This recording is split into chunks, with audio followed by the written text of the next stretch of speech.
잠실에 롯데타워를 건설하는 데 있어서 얼마나 빠르게 짓느냐가 중요할까요? 어쩌면 우리 사람과도 비슷한데요. 100세 시대를 맞이하며 100세까지 얼마나 건강하게 사느냐가 중요할 것입니다. 건강하지 않게 장수한다는 건 오히려 괴로울 수 있습니다. 롯데타워는 100년을 넘게 서 있을 건축물입니다. 이 건물을 지으면서 얼마나 많은 검토와 정밀 검사가 있었을까요? 마찬가지로 건강을 위해 노력하시는 분들이 많은데요. 그런 노력에도 불구하고 정기적인 건강검진이 없다면 어떻게 될까요? 오늘 사연의 주인공은 먼 길을 돌고 돌아 한국에 오게 되었고 그녀는 한국의 의료체계를 만나 하나뿐인 목숨을 건지게 되었다며 감사를 표했는데요. 그런데 그녀의 글에는 한국에서 얻은 생명에 대한 감사함과 함께 미국 사회의 모순에 대해서 날카롭게 찔렀습니다.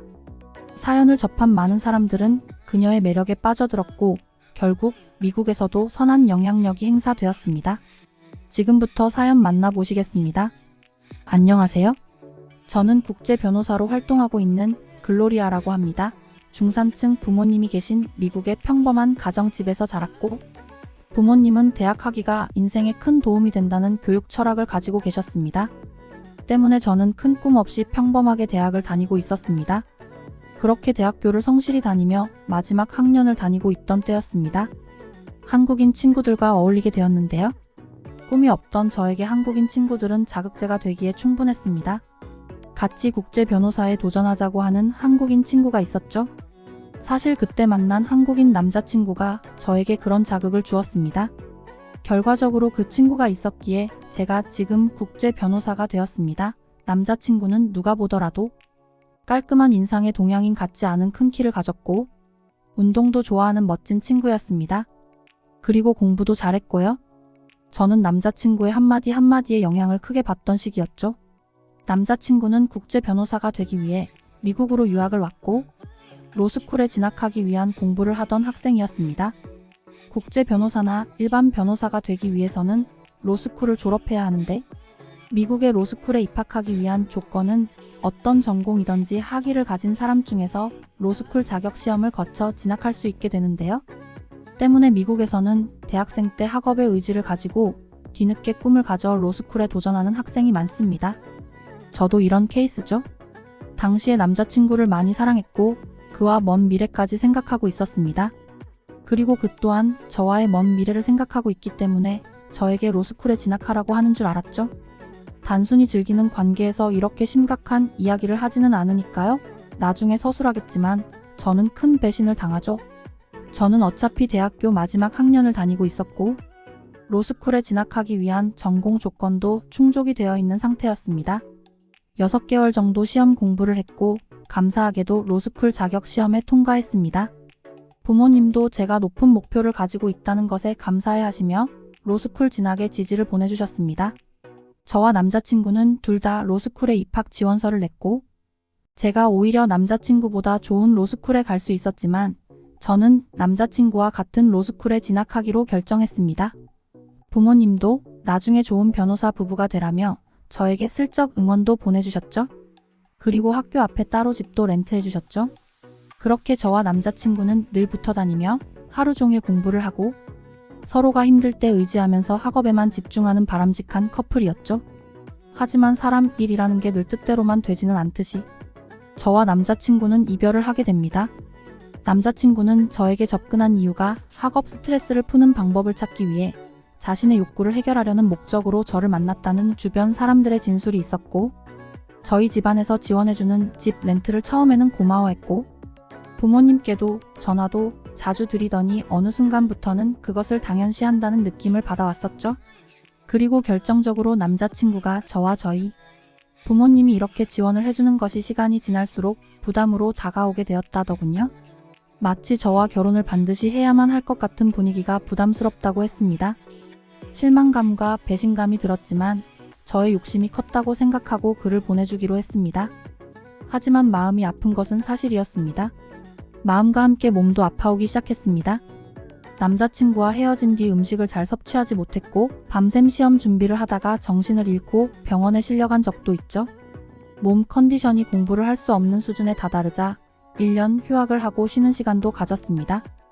그 사이 한국인 남자친구는 합격 후 한국으로 갔다는 소식을 들었고 저는 제가 공부를 시작했던 이유가 없어진 것만 같다고 느꼈습니다. 하지만 지금까지 부모님께서 투자해주신 금전적인 부분이나 제가 지금까지 노력했던 것을 두고 그냥 이대로 포기할 수는 없다고 생각했습니다. 힘든 몸을 이끌고 결국 시험에 합격해냈습니다. 공부를 하면서도 음식 섭취가 잘 되지 않아서 링게를 맞는 날도 많았고 시험 때는 집중력을 유지하기 위해서 진통제나 각성할 수 있는 약을 먹곤 했습니다. 꾸역꾸역 결국 합격을 해내서 라이센스를 받았습니다. 그리고 나서 다시 휴식기를 갖고 인턴십을 거쳐 결국 국제 변호사라는 처음 목표에 맞게 로펌에 취직했습니다. 엄청나게 많은 업무량, 여전히 잘 먹지 못하는 음식, 그렇게 반복되는 일상에 체력은 고갈되고 있었습니다. 남자친구와 헤어진 시점 이후로 건강이 급속도로 나빠졌고 그게 잘 회복이 되지 않더군요. 그 사람 때문에 이렇게 나빠진 것은 아니고 공부하느라 체력을 많이 쓰고 스트레스도 많이 받는 상태에서 힘든 일까지 겹치니 이렇게 된 것이라 생각이 들었습니다. 퇴사를 하고 휴식을 더 취해야 하나 고민하던 중 한국 기업과 미국 기업이 특허 문제로 소송이 제기된 건이 있었고 제가 다니는 로펌으로 의뢰가 왔습니다. 곧 바로 팀을 꾸려 한국에 갈 사람을 모집하더군요. 해외에 가서 근무를 하고 오는 것이라 급여가 2배 정도 높았습니다. 저는 이번 프로젝트를 끝내고 잠시 휴식을 해야겠다는 생각으로 지원을 했죠. 그렇게 한국으로 가서 매일 같이 서류 검토와 법률 검토를 하고 특허권 관련해서 공부도 하며 바쁘게 지냈습니다. 저희 로펌에서는 한국에서의 활동을 위해 법인을 설립했고 서류상으로 한국 법인에 취직한 상태였습니다. 한국 법은 미국과 많이 달랐는데 그중 가장 놀랐던 것은 한국의 직장인들은 1년마다 한 번씩 의무적으로 건강검진을 받아야 한다는 것이었습니다.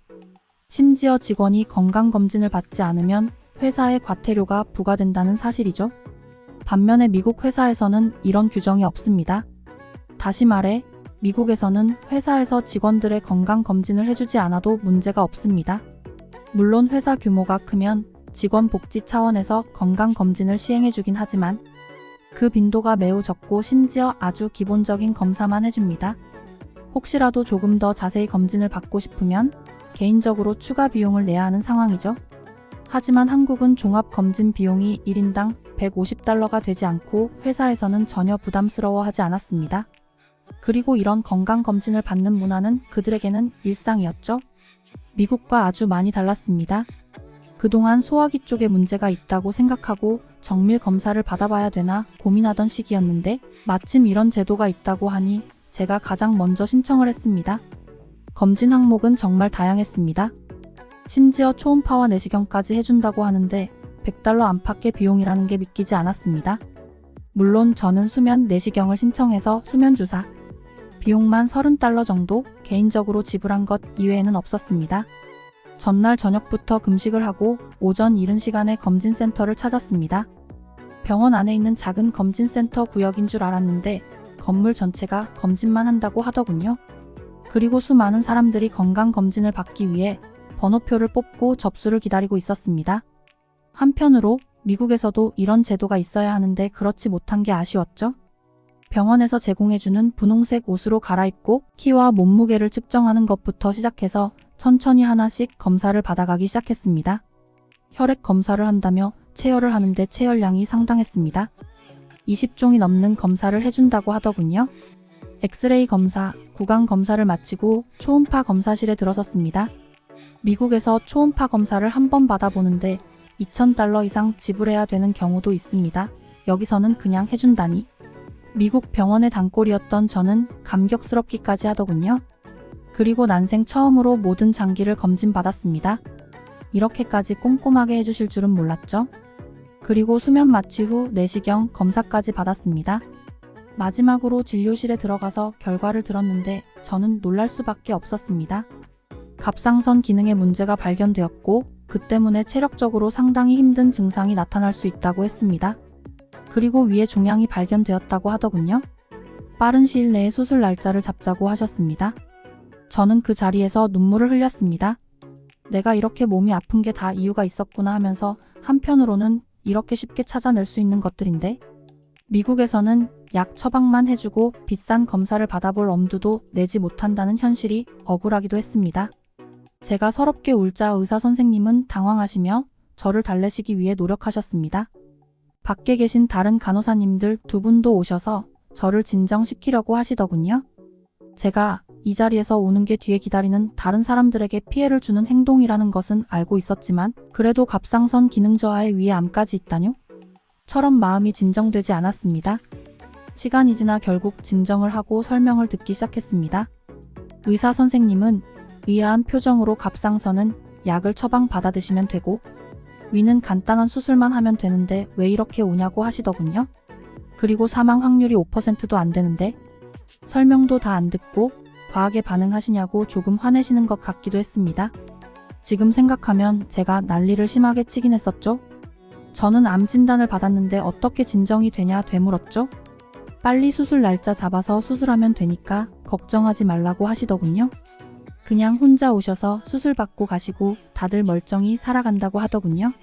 위선암이라고 해서 아주 초기의 종양이고 내시경으로 수술하는 것이라 아주 간단히 끝난다고 하더군요. 수술 날짜를 잡고 회사에 통보를 했습니다. 회사에서는 난리가 났죠. 암 수술을 해야 된다고 당장 미국으로 돌아가서 수술을 시켜주겠다며 복귀 명령이 떨어졌습니다. 저는 그 복귀 명령을 거부했습니다.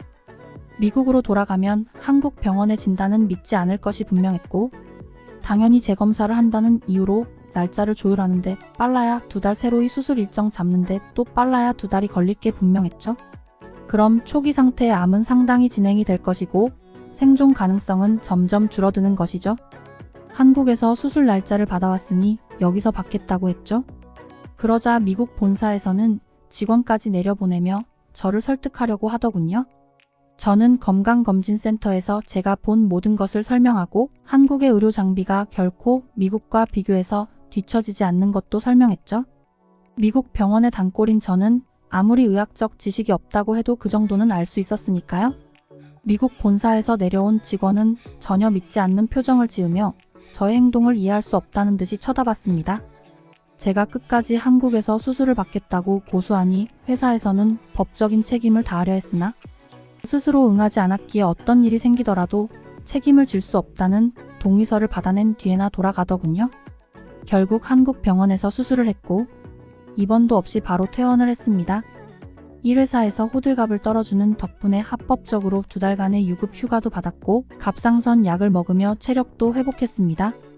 몇 주 뒤 재검을 받고 이상 없다는 소견과 갑상선 기능의 회복 속도가 좋다는 진단도 받아놓은 상태라서 홀가분하더군요.